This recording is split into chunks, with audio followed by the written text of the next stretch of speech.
Oi, gente, tudo bem? Sejam bem-vindos à disciplina de Paciente Crítico 1. E hoje nós vamos dar continuidade à aula de suporte ventilatório. Eu vou dar uma retomada aqui no que a gente estava falando na aula passada sobre alguns modos ventilatórios de ventilação mecânica não invasiva. Então, o CPAP, ele é um suporte ventilatório, né, de pressão contínua das vias aéreas. O que é isso? Eu vou mandar ar com pressão continuamente pelas vias respiratórias. Esse modo ventilatório, o CPAP, existe um aparelho portátil pequenininho que funciona somente nesse modo ventilatório, que normalmente vai ser aquele utilizado nas casas. Então, aquelas pessoas que têm apneia do sono, o que significa isso? Quando elas estão dormindo, elas, em alguns momentos, param de respirar. Então, como que acontece? Ela coloca uma máscara, né, conectada ali nesse aparelhinho do CPAP, né? Ele é programado ali já com a pressão exercida, e aí ela vai dormir com aquilo. No momento em que ela vai parar de respirar ali durante o sono, o aparelhinho vai funcionar ali mandando o ar necessário. Mas, no contexto hospitalar, a gente tem o ventilador mecânico e eu posso programá-lo para atuar no modo ventilatório do CPAP, tá bom? Que seria o que está mostrando aqui na imagem para a gente. A ventilação não invasiva com pressão intermitente. Então, o que é isso? Ao invés de ser uma pressão contínua, né, mandando ali direto, é uma pressão que é intermitente, uma pressão positiva, né, que é uma pressão exercida sobre a pessoa, né, a negativa seria sugar. Então, é uma pressão positiva que está ali intermitente. Então, às vezes eu mando ar, às vezes eu não mando. Em que situação que a gente vai utilizar isso? Então, em paciente, depois de ter usado o tubo, né, que é a ventilação mecânica invasiva, que nós vamos falar sobre ela hoje. Então, antes de eu deixar esse paciente ali respirando sozinho, né, em ar ambiente, a gente coloca ali uma ventilação não invasiva para dar um suporte para ele, para depois eu ir ficar sem nenhum suporte ventilatório, tá bom? E aí esse paciente ele tem que estar consciente, tem que estar cooperativo, né? Se eu estou numa situação lá de extubação, eu já estou pensando que esse paciente já está numa situação de melhora respiratória. Aqui então tem uma máscara, né? Está presa aqui na cabeça e aqui eu conectaria os meus os conectores mesmo para o suporte ventilatório da ventilação não invasiva conectada ali no meu ventilador. E aí, gente, a unidade ventilatória nada mais é que a utilização da bolsa autoinflável. O que é uma bolsa autoinflável? Que ela consegue inflar sozinha juntamente com uma máscara. Isso a gente já conhece, que é o Ambu, tá? Ambu é marca, tá bom, gente? Mas a gente sempre fala Ambu, que ficou mais comum. Para utilizar o Ambu, a gente viu na disciplina de suporte básico de vida, né? Que a gente pode utilizar o Ambu ali manualmente, sem ter nenhum. E conseguir ali fazer uma ventilação. Mas eu posso usar também o Ambu conectado ao oxigênio. Então, aqui, olha, vocês estão vendo, né? A bolsa autoinflável, que é o Ambu, conectada aqui à máscara. Então, o paciente está aqui, o rosto dele, coloca a máscara e o Ambu. Essa daqui é a bolsa reservatória, que eu posso conectar aqui nessa parte maior, para evitar que o ar aqui se escape. E aqui, essa extensão aqui, para eu conectar aqui e ligar ao oxigênio. Então, eu posso utilizar o Ambu conectado ou não ao oxigênio. Aí a gente tem diferentes tamanhos aqui, pensando no adulto, na criança e na neonatologia, né? Nos bebês. E aí, gente, hoje o nosso tema da aula, né, nesse primeiro vídeo mesmo, vai ser a intubação traqueal. Então, agora, nós vamos falar de um suporte ventilatório que vai ser invasivo, para a gente discutir depois um pouquinho sobre a ventilação mecânica propriamente dita. Então, o que é intubação traqueal? A intubação traqueal é quando eu colocar um tubo na traqueia para ajudar aquele paciente a respirar. Então, ele não vai utilizar essa via superior aqui para respirar, ele vai utilizar ali apenas os pulmões, porque eu já vou colocar um tubo direto ali na traqueia dele para desembocar ali nos brônquios e entrar nos pulmões. Eu posso fazer essa intubação pelo nariz, então eu chamo de nasotraqueal, pela boca, orotraqueal, que é o mais comum, né? E diretamente pela traqueia, que é a transtraqueal. Nós vamos começar falando sobre a orotraqueal, tá? E aí, em que situação que a gente vai fazer isso? Então, uma situação de insuficiência respiratória aguda, né? Que nós comentamos na aula passada, né? O que seria essa insuficiência respiratória? A refratariedade à ventilação não invasiva, então o paciente ele não está dando conta ali somente com a ventilação não invasiva, então eu vou para a ventilação invasiva, tá? Às vezes, gente, o paciente pode estar ali em ar ambiente e eu ir direto para intubação, tá bom? Não quer dizer que eu preciso passar para ventilação não invasiva e depois invasiva, não, tá? Uma situação de choque grave, escala de coma de Glasgow abaixo de 8, então lembrando que a escala de coma de Glasgow vai de 3 a 15, então abaixo de 8 ali é um valor que a gente coloca como limite inferior para indicar intubação. Traumas de face, né? Então a pessoa não vai conseguir respirar aqui, então eu tenho que intubar, né? Queimadura também de vias aéreas, obstrução de via respiratória alta, então via respiratória alta é aqui acima da traqueia, né? Então, qualquer obstrução.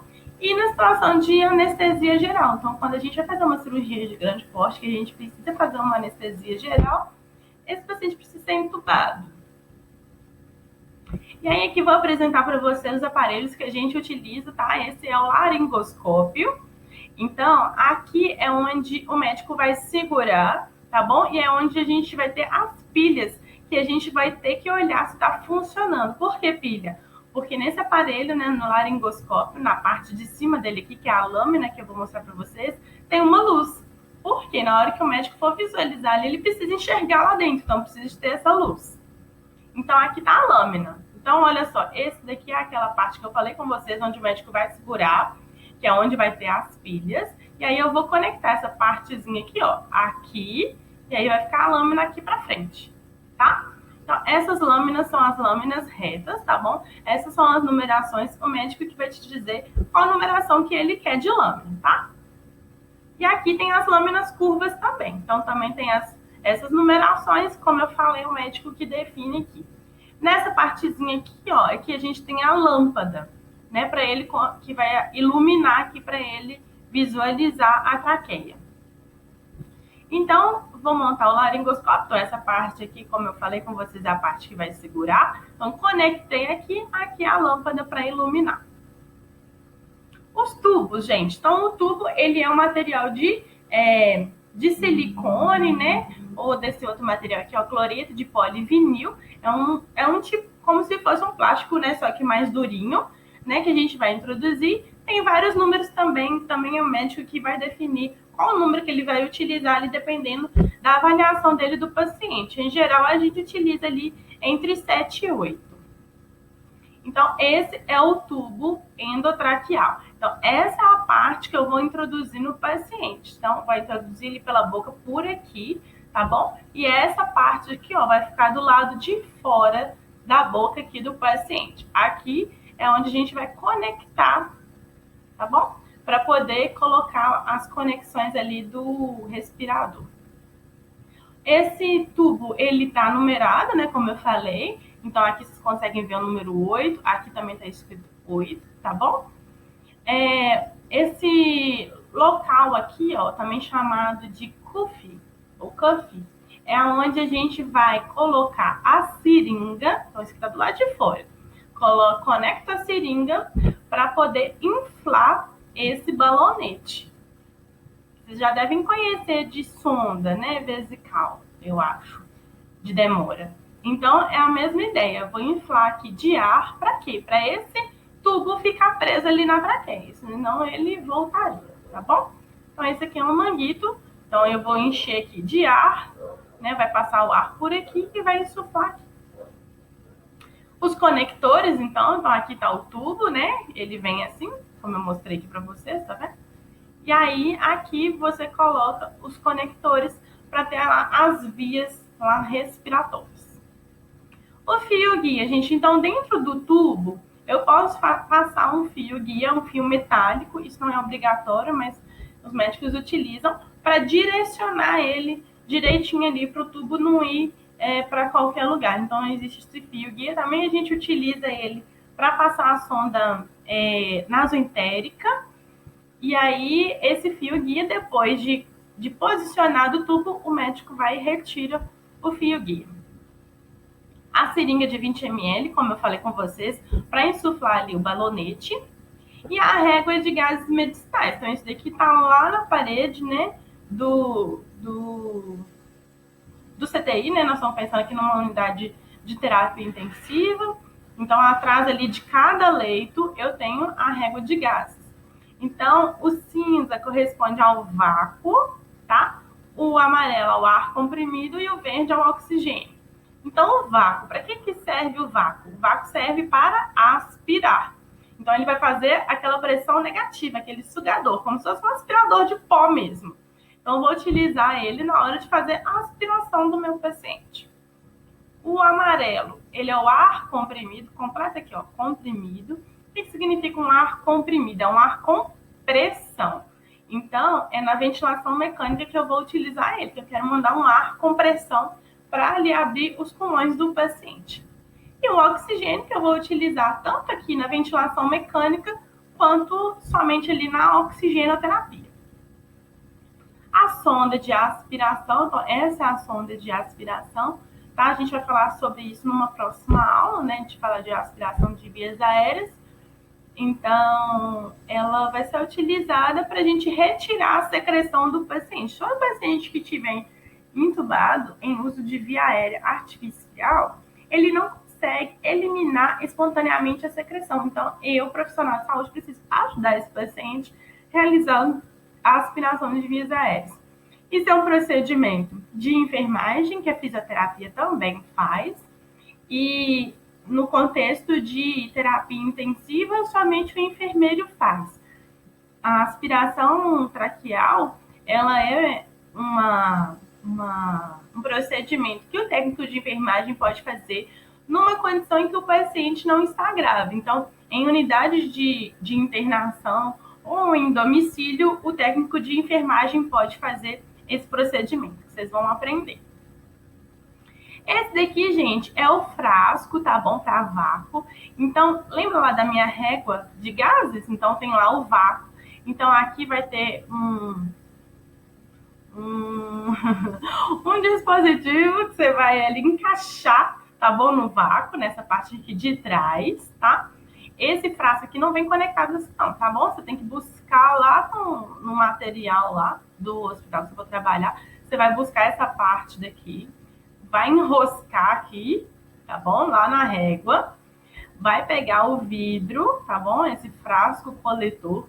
Vai enroscar aqui também.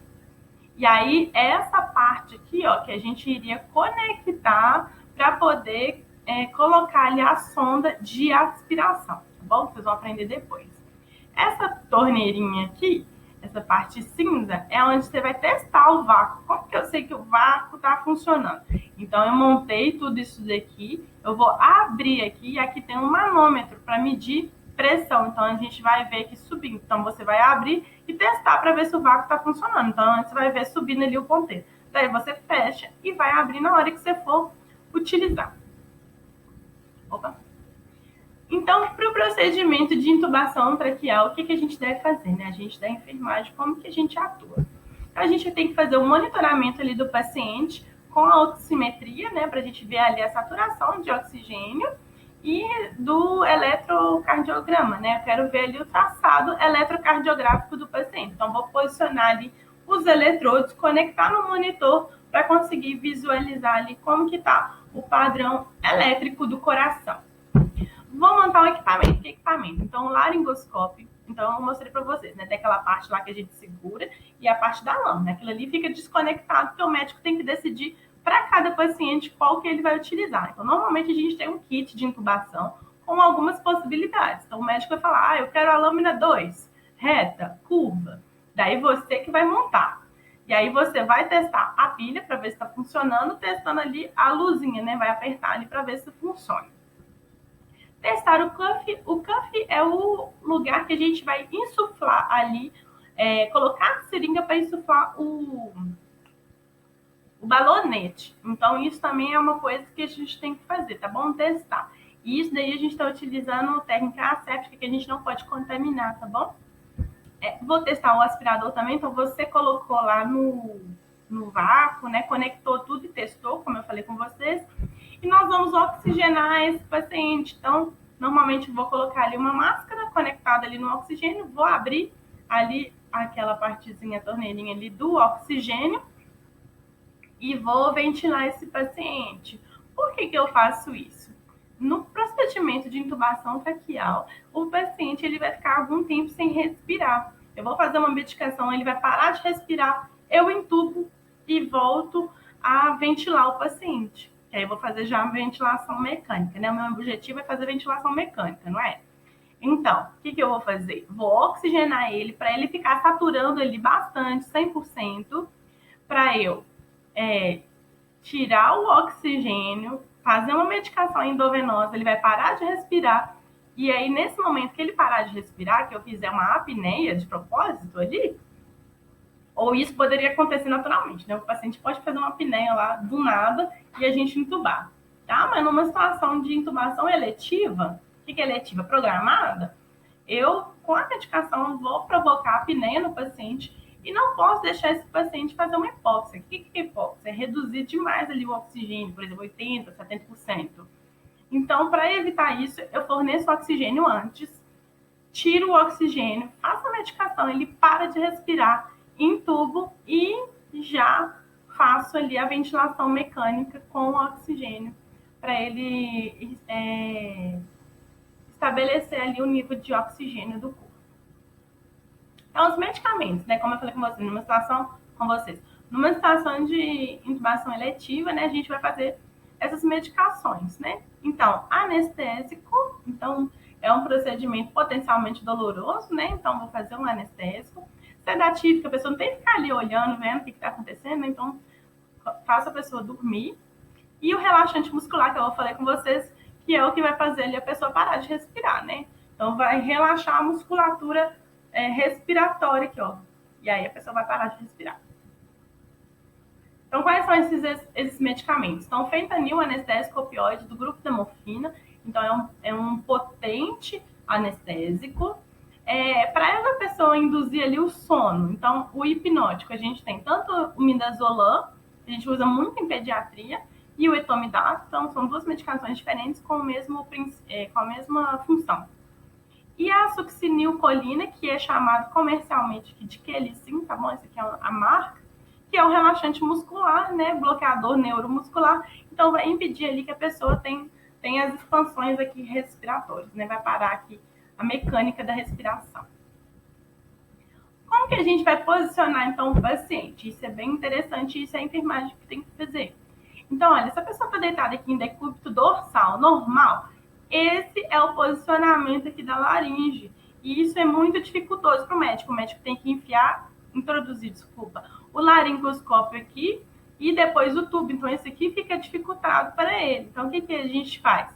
A gente posiciona a cabeça aqui em leve extensão com um coxinha aqui embaixo, tá bom? A gente chama esses travesseirinhos que a gente coloca de coxinha. Então, deixando aqui a minha laringe mais reta, né? Mais fácil ali do médico visualizar e introduzir o tubo pela traqueia. E aí, gente, como que o médico, então, introduz o tubo? É exatamente isso que eu estou dizendo. Então, ele vai pegar o laringoscópio, vai introduzir na pessoa, vai pegar o tubo, introduzir na pessoa e retira o laringoscópio. Isso depois eu vou insuflar o balonete para deixar aquele tubo fixado lá dentro da traqueia. Então, aqui seria o procedimento. Então, o médico pega por aqui, tá vendo a luzinha? Introduz aqui na cavidade oral do paciente. Desculpa. Pega o tubo, introduz o tubo e termina de introduzir o tubo. Depois retira essa parte aqui que é o laringoscópio. Se tiver o fio guia aqui dentro, a gente retira o fio guia, tá? E aí, após fazer isso, o que a gente tem que fazer? Ventilar o paciente, né? Que o meu objetivo é fazer ventilação mecânica. E aí, eu posso pegar o ambu e fazer uma ventilação ali manual. Então, conecta ali, retira aquela parte da máscara do ambu, e aí tem um conector que dá certinho ali no tubo. E aí, eu vou ventilar ali o meu paciente manualmente, até que o fisioterapeuta terminou ali de montar o ventilador mecânico. Caso já esteja tudo ok, retira o ambu, conecta ali direto no ventilador mecânico. Após o procedimento, então, né, a gente insuflou ali o balonete, ventilou o paciente, a gente vai avaliar se está bem posicionado esse meu tubo. Eu vou avaliar isso através da ausculta. Isso quem vai fazer vai ser o médico, tá bom? Então, ele vai auscultar tanto essa região aqui, né, onde ele introduziu o tubo, tanto os dois pulmões. O balonete a gente insufla cerca de 5 a 15 ml de ar para ter uma pressão adequada e não deixar ele nem ficar muito com muita pressão e nem com pouca pressão, tá? O médico também ele vai fixar o tubo e aí depois ao longo dos dias dos plantões o enfermeiro e o fisioterapeuta normalmente que trocam essa fixação, tá? E aí o raio-x é aquele método que vai me dar certeza do posicionamento do tubo. O que pode ter de complicação aqui durante a intubação? Ou melhor, após a intubação? Hiperinsuflação, o que é isso? Insuflei demais ali o meu balonete. E aí aquilo ali vai dar o quê? Lesão na traqueia, porque vai ficar muito insuflado. Então ali vai o deslizamento dele, vai dar lesão de traqueia. Pode acontecer se eu não aspiro adequadamente, como eu falei com vocês, né? Um procedimento que a gente vai fazer ao longo ali do dia, do plantão, toda vez que necessário, não tem hora definida para isso. Se eu deixo acumular a secreção, o ar não vai conseguir passar, né? Vai ocluir ali. Outra coisa que acontece também é que esses pacientes mais irritados, eles começam a morder ali o tubo, também dando ali fissuras e comprometendo o funcionamento ali da ventilação. A intubação pode acontecer de ela ficar seletiva. Então, o que é uma intubação seletiva? Então, o médico introduziu ali o tubo e quero que fique aqui posicionado na traqueia. Eu não quero nem que vá para um brônquio, nem para outro. Porque senão eu vou ventilar só um pulmão ou o outro. E a intubação seletiva é exatamente isso, quando o tubo fica posicionado lateralizado, e aí vai ventilar só um pulmão. Isso é intubação seletiva. Intubação esofagiana, então, a gente sabe que a via respiratória está passando na frente, né, anterior, e a via digestiva está posterior. Então, o médico, na hora de intubar, ao invés de introduzir o tubo ali na traqueia, foi posterior e intubou o esôfago, né? E vai jogar ar pelo esôfago e vai dar distensão gástrica, aí pode dar aspiração, né? E, além disso, não vou ventilar o paciente adequadamente, né? A gente, obviamente, tem que retirar e passar de novo. E mais tardiamente as infecções. Então, a cavidade oral, gente, a gente vai ter que fazer essa higiene muito bem adequada, porque o paciente que não vai escovar os dentes. Então, a gente da enfermagem, né, precisa fazer essa higiene regularmente. Além disso, a gente vai fazer a aspiração. O trato respiratório é um ambiente estéril. Então, na hora de a gente aspirar, a gente também utiliza luva estéril, utiliza toda a paramentação. E se a gente não faz isso de forma adequada, higiene das mãos, paramentação, luva estéreo, a gente pode levar o quê? Infecção para aquele local ali e dar pneumonias, entre outras complicações da via respiratória. Cuidado de enfermagem, então. A gente já falou um tanto aqui, o que eu não falei ainda é sobre funcionar acesso venoso periférico, né? Para fazer aquelas medicações. Então, se eu não tiver um bom acesso venoso, eu funciono um novo.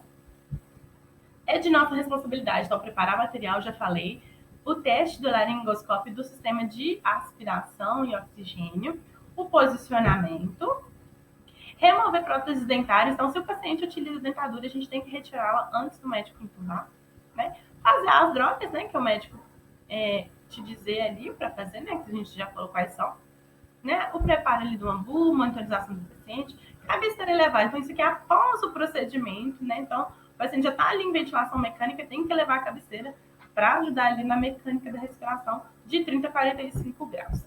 E a higiene oral que eu comentei com vocês, no mínimo 3 vezes ao dia com solução antisséptica. Como a pessoa não escova os dentes, então a gente usa solução antisséptica, normalmente é a clorexidina que a gente utiliza. Tem que me atentar ali ao padrão respiratório, né, do paciente, né? mesmo que ele esteja ali em ventilação mecânica, eu tenho que ver ali como que ele está respondendo a essa ventilação mecânica. E trocar a fixação, caso necessário, caso eu não tenha um enfermeiro fisioterapeuta, que no contexto da terapia intensiva, isso vai sempre acontecer, de eu ter um enfermeiro ou fisioterapeuta, tá? Então, aqui uma fixação totalmente inadequada, então esse tubo está dentro da cavidade oral. Mas foi fixado aqui, ó, estendendo ali o beijo do lado do paciente, né? Vai dar uma lesão. Isso é um tipo de lesão por pressão, né? Chama lesão por pressão por dispositivo médico. Então, isso daqui não pode acontecer. Essa é uma fixação bonitinha. A cufometria. Então, um paciente que tem um uso de ventilação mecânica, a gente tem que ver ali aquela. Então, eu insuflei ali o ar, né? O balonete está ali dentro da traqueia, mas eu tenho que ver se aquela pressão está adequada, né? Que a gente chama de pressão intracuff.